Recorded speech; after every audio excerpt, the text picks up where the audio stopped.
Ready? Yeah. Hi, welcome to the Handy Mom 868. Hi. I'm Ruth, this is Zoe. Today's video is going to show you exactly how to transform a store mannequin into a beautiful and gorgeous mannequin tree.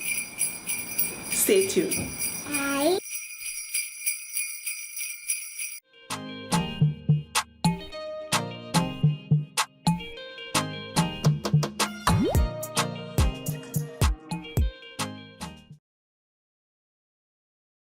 Hey everyone.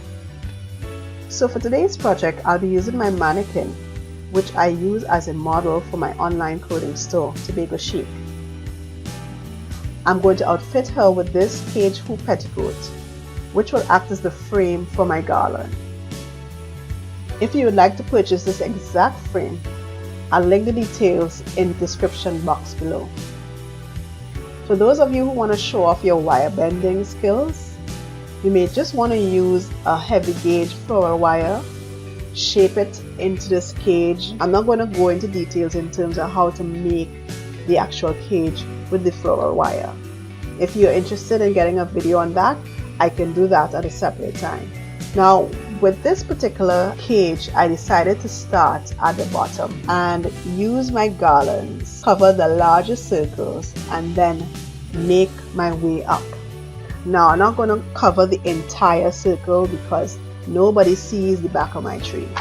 So what I'm going to do is basically get to the furthest part around the frame, and then I'm going to work my way back with the garland on the second row of this particular cage.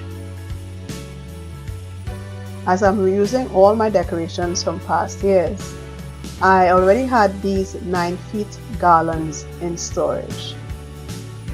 You can decide if you want to use more or less of them. I have using 8 of them in all, and because some of them are not going the entire perimeter of the cage form, it's just enough for what I needed to do. Now, if you decide that you want your tree to look more filled out, or you want to cover the entire perimeter because probably your tree is in the middle somewhere and you need to cover the entire cage form, then you may need to add more lengths of garland to your list, probably 1 or 2 more depending on your need exactly. Now keep in mind the garlands come flat from the store, so you should try to attach them just as they are out of the packaging, which will make it a little easier to attach and allows you to see where you need to fill in some of the gaps. Also remember, just like a regular Christmas tree out of storage, you will need to fluff the leaves of the garland. The fluffing of the leaves gives it that full filled out effect that most people like, and it hides some of the bare spots. Oh yeah, talking about bare spots, I'm not overly concerned with bare spots. You see, I can take a Charlie Brown looking tree and with the right ornament placement, ribbons, etc., give it that nice plush look that most people want for their Christmas trees. Cover the cage, then spend some time fluffing the leaves, which generally means arranging them 1 in, 1 out, 1 up to give them more dimension, and then determine that you need more garlands to fill in the space. This is an example of how to bring the garland back around through the open space after you've done running it through your first and second rows. And from there you basically rinse and repeat until you reach the top of your mannequin form or you achieve the fullness that you're looking for. You know, when you finish all the hard work, then the foreman has come to inspect and kind of take credit to give the boss a report and take credit for the work that you've done. So basically that's what's going on here. She just believes that she needs to come and help. Now I don't mind once you're helping and not trying to pull on everything.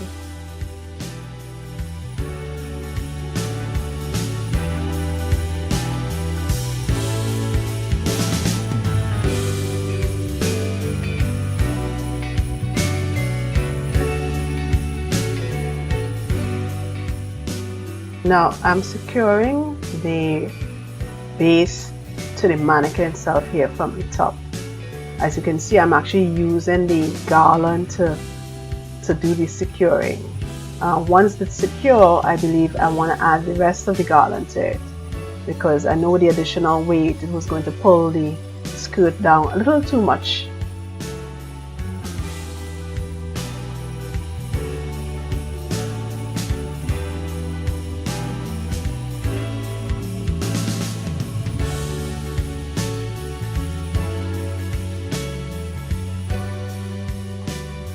Yay, dance party! Yeah, we like to celebrate. Yes, can you tell? Right. So we've finished the basic part of the Christmas tree, which means that we have the backdrop of our nice decor. And this is the not so fun part for most people, which is the fluffing of the leaves to give it that nice fullness, to cover some of the bare spots. It's where most people get their scrapes and bruises for the Christmas season. So the most common question that I'm asked is, how do you decide where to put your ornaments? My answer is simple. Divide your Christmas tree in quarters.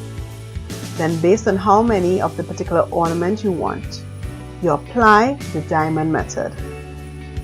The diamond method ensures that your ornaments are distributed somewhat evenly on your tree. Just repeat it throughout. Ooh, the lights! Yes, most people love this part of decorating. This is where everything seems to come alive. Now, due to the way this mannequin tree is structured, I don't have any inner branches. However, if I was doing a conventional Christmas tree, I would be stringing lights into the tree branches and working my way out. This will ensure that I get this nice glow from the inside.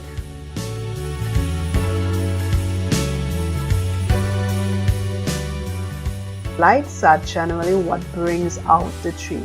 Sometimes I think I can just do a tree with lights only, no decoration.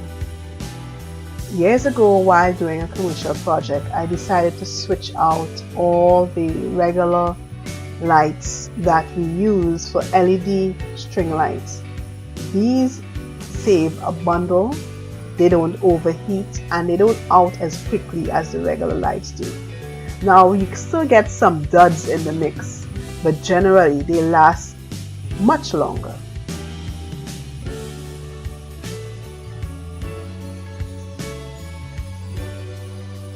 Let's move to the next staple of a Christmas tree, the ribbons. Now, I have a particular preference for the wire-edged ribbons. I have had these gold wire-edged ribbons for years. What I do is, at the end of every season, I take them down and I roll them back onto the original core so that they're nice and fresh and almost like new for the next season to come. The wire-edged ribbons are easy to manipulate and they stand up so well on the Christmas tree. For this project, I'm cutting them into 4 pieces, which basically maps out my 4 segments. Then I begin tucking them in and securing them using the garland leaves.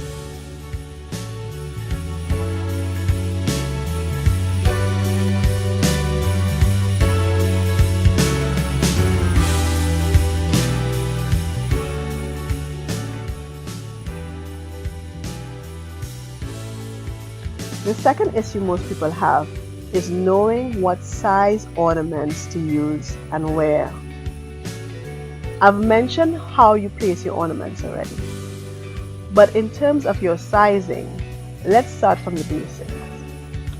Similar to my lighting method, I decorate with a few shiny, light reflecting ornaments on the inner branches. Then I hang pieces that tend to look better twirling or twisting closer to the branch tips, while filling in the other areas with a variety of shapes and texture. I generally put larger and heavier ornaments to the base, or from the middle to the base come down, and then the medium and smaller ornaments would go from midway to the top of the tree.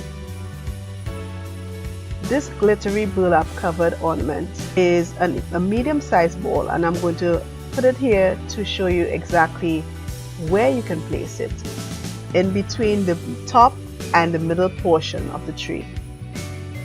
Now you just stand back and you get a visual of your diamond shape, and from there you'll know where you can place the other balls like that on the tree without worrying about them being too close together.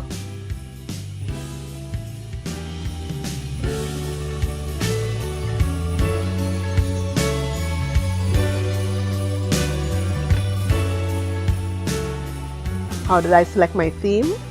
Well, my tree is normally displayed in the dining area. I tried to use ornaments that represented food of some sort, like these ornaments that look like gingerbread cookies. Oh my god, I'm so glad Zoe hasn't tried to eat them, but it's still early, so we'll see.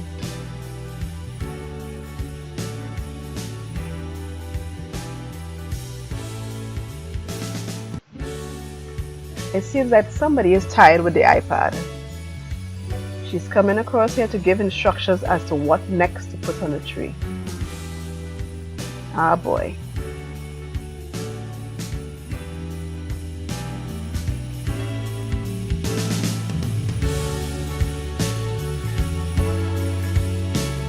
These crystal ribbons that we're using were actually left over from another project where I added a chandelier type effect to my ceiling fan. I believe I purchased them by the yard at a local store called the Home Store.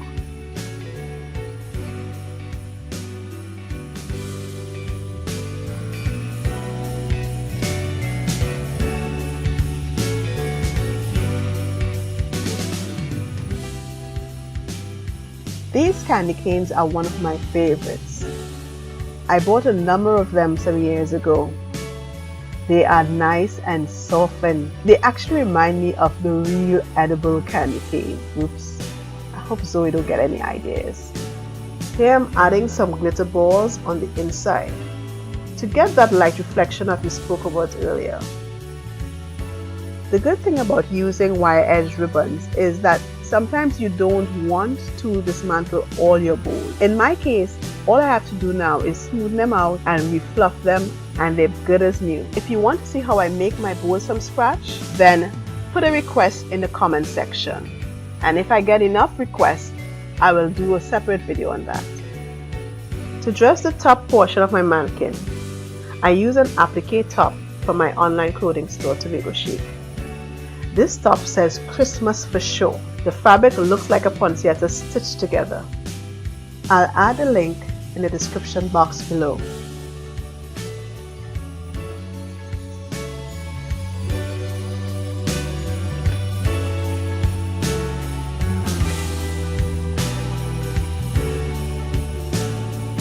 To add some dimension to the top, I decided to add this Christmas spray arrangement with its candy pieces and large floral glitter poinsettia. This arrangement also helps me to cover up the armhole where her arms are usually attached. I'll use floral wire to secure the spray to her top, and then I'll finish her off with a broad choker necklace that I made out of pieces of diamond ribbon I had laying around. Now let me give you some close-ups of some of my special ornaments.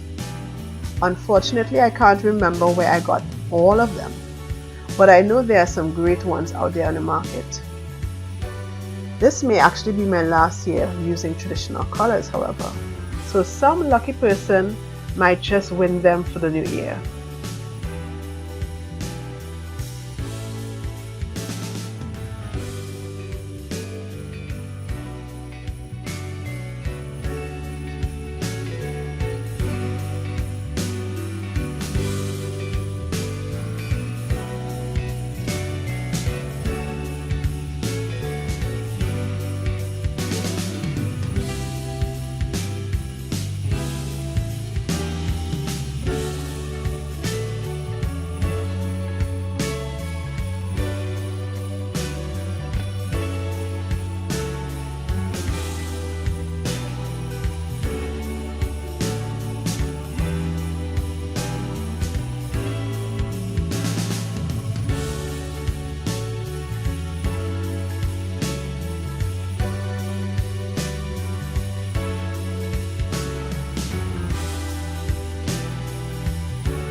Thank you for staying with Zoe and I. If you like this video, please click like and share. If you have any questions, please ask them in the comment section. If you haven't subscribed already, please do so. And also click the notification bell to be in the know when new videos are released. Again, happy holidays. See ya.